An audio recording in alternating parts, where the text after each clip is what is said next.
Ontario is an oddity across the country because they actually operate two different systems for deciding whether a company should be unionized or not. Requires a bit of explanation, but to simplify it, you can either go the route that Carla experienced, where if a certain number of employees sign cards on a particular day and that constitutes a majority of the workers for that day, then you're automatically certified. That's called card check. The other system that's more familiar to probably your viewers, because that's how we elect our governments, is that everybody involved casts a secret ballot on a particular day. That's called mandatory balloting. And that's the system in place in the majority of provinces right now. We can get into that. It's gone back and forth over the decades, but most provinces either have mandatory balloting or card check.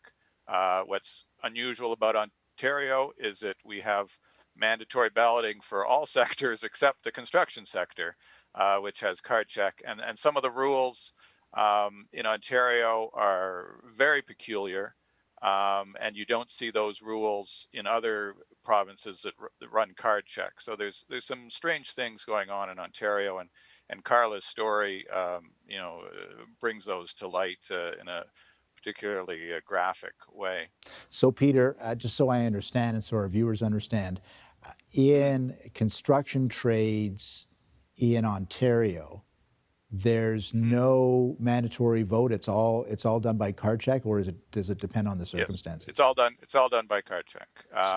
And card check is in place in Quebec, PEI, and New Brunswick as well. But all other provinces require, in general, mandatory balloting. But what's unusual about Ontario is that these cards can be signed any day of the week. Yeah. They can be signed on a Saturday or a Sunday.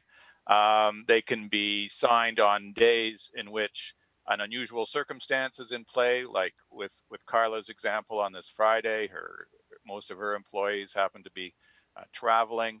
I talked to one employer that there was an attempted certification when he was hosting a golf tournament for his employees, and a couple of employees said they didn't like to play golf and they'd rather work, and that was a Saturday, I think. And so they happened to be the only workers on the job that day. So there are certain peculiarities, as I say, that seem to give unions the upper hand in this issue, and only in the construction industry, which is a bit of a puzzle. So I mean, you end up with these obviously unfair situations, Sure. like Carla. And Carla is by no means unique. I talked to quite a few small business owners in the province, all in the construction industry, and you hear a lot of stories very similar to Carla's. So, Carla, what sort of reforms do you think need to have happen? I know it may not help you, but what would you like to see that would be different? Well, for the card check, what the government should do is change it. I'm fine with the card part of it, but then make a mandatory vote if there is a minimum card signed.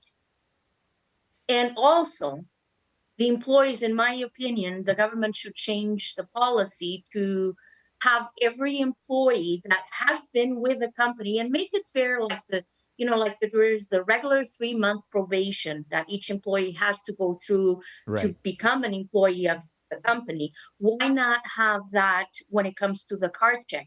Be with the company for a minimum of 3 months, and then your vote will count. Do not do it just based, 6 hours of work. You Right. don't know the company. They don't know the company. In my case, my company has become part of the union, but because I'm a multi-trade company, so that you have an idea, my guys, none of them qualify for benefits because they have another part of their job which is not it's non-unionized. So they'll never get any benefits. They'll never get nothing in return from the union because they don't qualify. They'll never make enough hours to qualify.